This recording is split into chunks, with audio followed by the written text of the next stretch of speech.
Ya, untuk pertemuan kita hari ini adalah pertemuan terakhir sekaligus materi terakhir juga ya untuk matematika bisnis di semester ini. Jadi, namanya adalah integral tertentu. Yang minggu lalu itu kita belajar integral tidak tentu ya.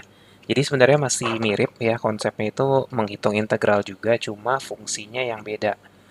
Untuk integral tertentu, kita baca ya, integral tertentu dapat digunakan untuk mencari besarnya keuntungan konsumen atau surplus konsumen dan besarnya keuntungan produsen atau surplus produsen. Jadi dua hal nih yang mau kita cari ya, surplus konsumen atau SK sama surplus produsen atau SP.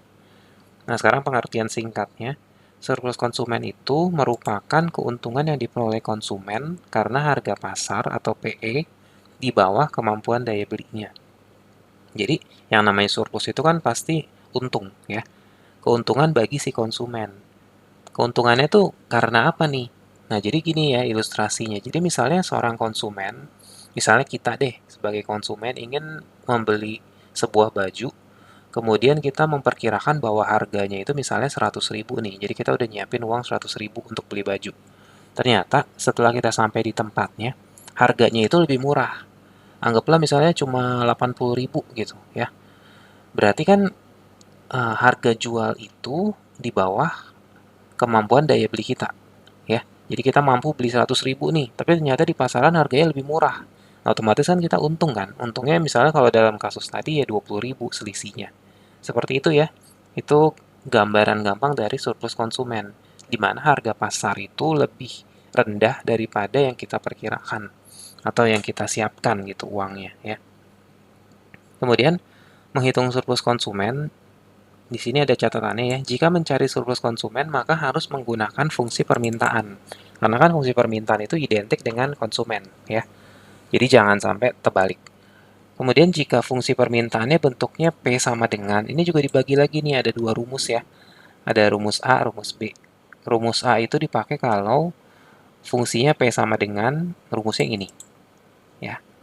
Tapi kalau fungsinya dalam Q sama dengan, rumusnya yang lebih pendek, ya. Nanti ini keterangan-keterangannya sama cara ngitungnya nanti ya di soal. Terus yang kedua, surplus produsen. Pengertian singkatnya merupakan keuntungan yang diperoleh produsen karena harga pasar berada di atas kemampuan jual produsen. Jadi ini kebalikan dari yang tadi. Kalau surplus produsen kan dari sisi penjual ya. Jadi misalnya si penjual ingin menjual produknya dengan harga anggaplah 200.000 ya.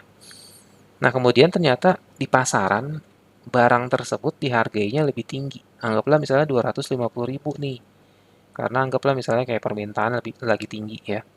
Jadi si produsen itu dengan dia jual 200.000 aja mungkin dia udah untung. Tapi ternyata di pasaran dihargainya lebih tinggi. Otomatis kan dia dapat suatu selisih kan. 50.000 gitu dalam kasus yang tadi. Nah itu adalah surplus produsen. Jadi harga pasaran lebih tinggi daripada kemampuan jual produsen. Gitu ya. Menghitung surplus produsen, yang pasti jangan pakai fungsi permintaan ya, fungsi penawaran. Jadi sesuaikan aja, jangan sampai salah. Jika fungsi penawaran berbentuk P sama dengan, ini juga sama ya, ada dua rumus, P sama dengan, Q sama dengan. Jadi jangan sampai misalnya fungsinya dalam P sama dengan, tapi kamu pakai rumus yang B. Jangan ya, salah ya. Nanti nggak dapet angkanya. Begitu juga sebaliknya. Itu. Terus, contoh deh, biar ada gambaran ya. Suatu kedai minuman menghadapi fungsi sebagai berikut. P sama dengan 160 min 2 Q. Ingat ya kalau yang ada tanda minus di Q-nya berarti ini adalah PD. Kemudian yang kedua adalah P sama dengan 20 plus 5Q. Kalau Q-nya itu bertanda plus berarti ini PS. Ya. Tentukan surplus konsumen dan produsen beserta grafik. Nah ini ada grafik nih.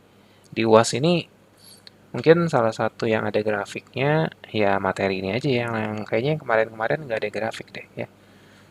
Nah jadi pokoknya mencari SK dan SP cari keseimbangan pasar dulu ya langkah-langkahnya itu ingetin ya. Pertama cari keseimbangan pasar. Biasa ya PD sama dengan PS.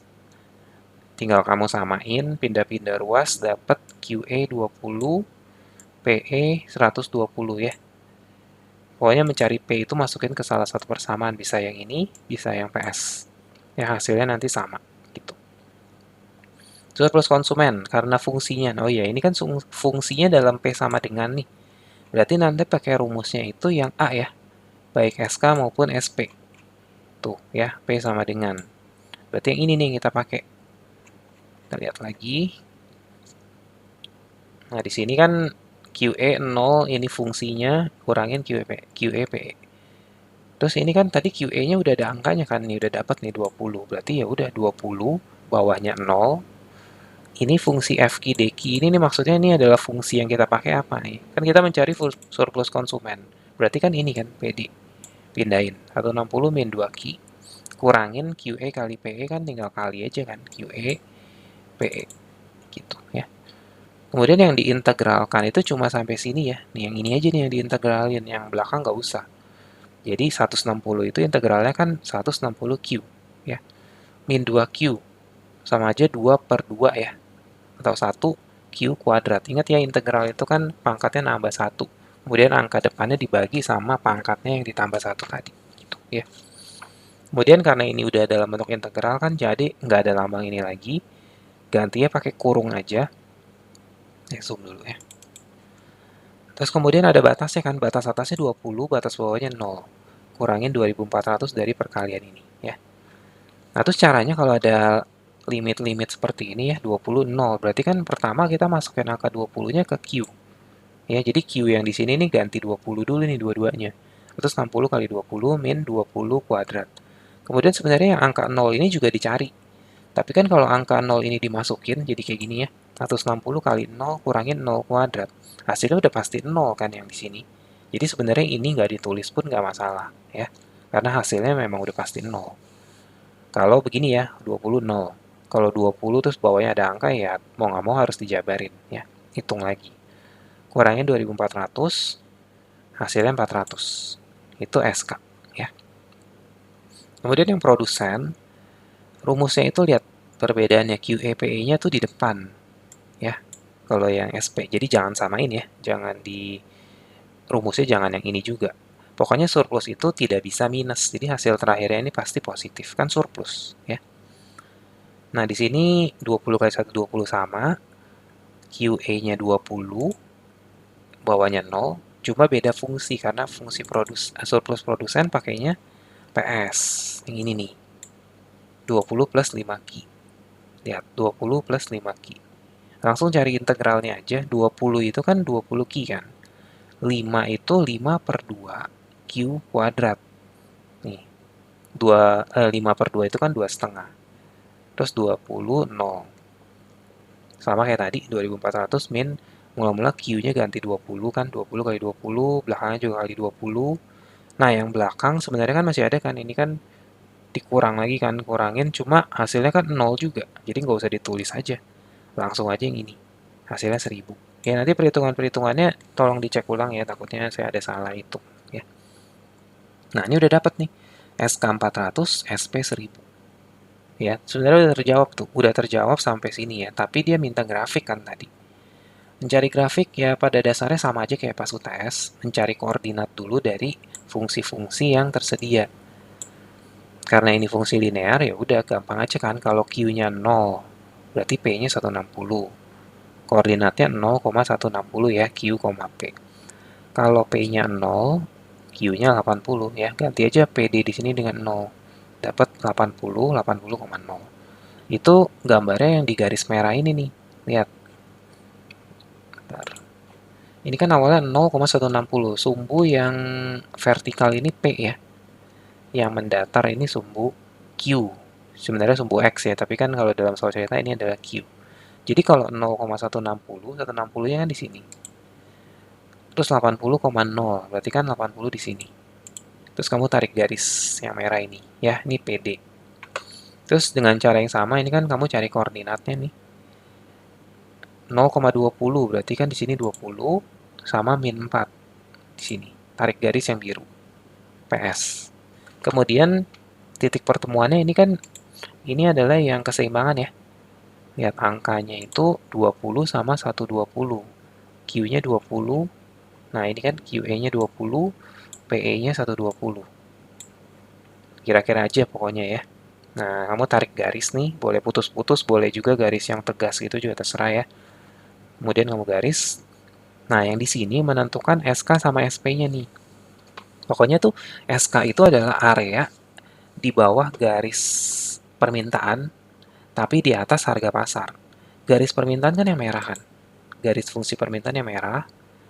Kemudian harga pasaran tuh yang ini nih ya 120. Anggaplah yang harga keseimbangan itu ya kan namanya harga pasar juga sebenarnya. Harga yang ada di pasaran. Jadi yang saya arsir hijau ini nih itu adalah SK ya. Kalau SP adalah yang bawah nih yang bersinggungan dengan PS sebenarnya gampangnya. Jadi area surplus produsen itu adalah area di atas garis fungsi penawaran tapi di bawah fungsi harga pasar ya, di bawah harga pasar. Ini kan garis PS nih. Terus udah gitu harga pasaran kan yang 120. Ya udah ini area yang orange ini adalah SP. Gitu ya. Atau gampangnya gini deh, area yang bersinggungan dengan PD yang garis merah ini itu adalah SK-an sampai titik tengah ya. Tapi area yang bersinggungan dengan garis PS yang biru ini pasti SP. Jadi kan nggak mungkin yang atas ini SP ya, karena kan dia kan nempelnya sama garis PD. Nggak mungkin juga yang SP ini, yang area di sini dijadiin SK, karena kan yang biru ini adalah garis PS ya, jadi nggak mungkin terbalik begitu. Pokoknya yang nempel sama PD ya SK, nempel sama SP itu SP, sorry, yang nempel sama PS itu SP, gitu ya. Jadi begini aja nih kalau disuruh gambar ya. Oke. Terus nomor 2 ini fungsinya dalam Q sama dengan nih. Beda ya sama yang tadi. Tadi P sama dengan. Kalau nomor 2 ini sebenarnya bisa aja sih kalau kamu ngerubah dalam bentuk P sama dengan. Misalnya mau pakai cara pertama nih. Kamu tinggal pindah-pindah ruas jadi P sama dengan kan. Tapi kadang-kadang tuh ada yang kuadrat. Kalau ada yang kuadrat kan susah kan dibikin kayak gitu. Tapi ini nggak apa-apa buat contoh aja, biarinin aja kita dalam Q sama dengan ya. Tapi kalau dalam ujian terserah. Kalau Q sama dengan pasti pertamanya sama nih, cari keseimbangan Q DQS, dapat 30 sama 10 ya. Nah, mencari surplus konsumennya pakai rumus yang pendek. Cuma komponennya beda nih. Kalau tadi kan QE sama 0 ya, kalau sekarang ini PD sama PE. Ini fungsinya, terus nggak ada belakangnya. Nah, sekarang yang perlu kita hitung pertama, kalau PE itu kan udah dapat ya, ini 30. PD yang belum ada. Keterangannya, yang saya kuningin ya, PD itu adalah harga pada saat Q bernilai 0. Ya, ingetin ya, harga pada saat Q bernilai 0. Nah, sekarang ini pertanyaan berikutnya adalah Q yang mana nih? Kan kita ada 2 Q, ya, QD sama QS. Terus kita lihat, kita lagi nyari surplus konsumen. Nggak mungkin pakai QS, pasti pakainya QD. Jadi tulis nih, QD sama dengan sekian ya. Harga pada saat Q-nya bernilai 0, berarti ini yang di kiri sini nih, anggaplah 0. Ya, terus ini kamu cari P-nya. Pindah-pindah ruas, dapat P-nya 80. Nah, ini adalah PD. Gitu ya. Nah, setelah dapat PD kan jadi bentuknya begini kan.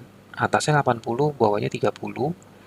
Terus ini fungsi PD, QD, ya fungsi QD, integralin. Lihat, minus 0,2 P, itu kan berarti integralnya minus 0,2 per 2 ya. Sama aja min 0,1 P kuadrat. Terus kalau cuma 16 itu 16P, ingat jangan 16Q lagi ya, ini kan fungsinya dalam Q nih.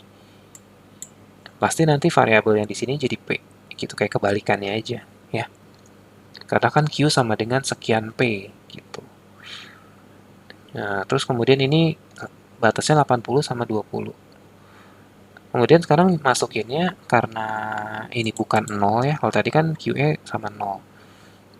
Kamu masukin aja 0,1 mula-mula ganti 80, ini juga 80, kurang, masukin angka 20 ke fungsi ini. Lihat ya, jadi seperti ini. Jadi perhitungannya lebih panjang. Terus kamu cari dapatnya 360. Gitu ya, karena di sini 80 sama 20, kalau 80 sama 0 sih enak. Cuma hitung yang depan aja ya. Tapi ini dua-duanya ada batas. Gitu. Terus surplus produsen. Rumusnya itu kita lihat ya mirip apa enggak. Di sini PDPE, kalau produsen PE-nya di atas, PS-nya di bawah, ya.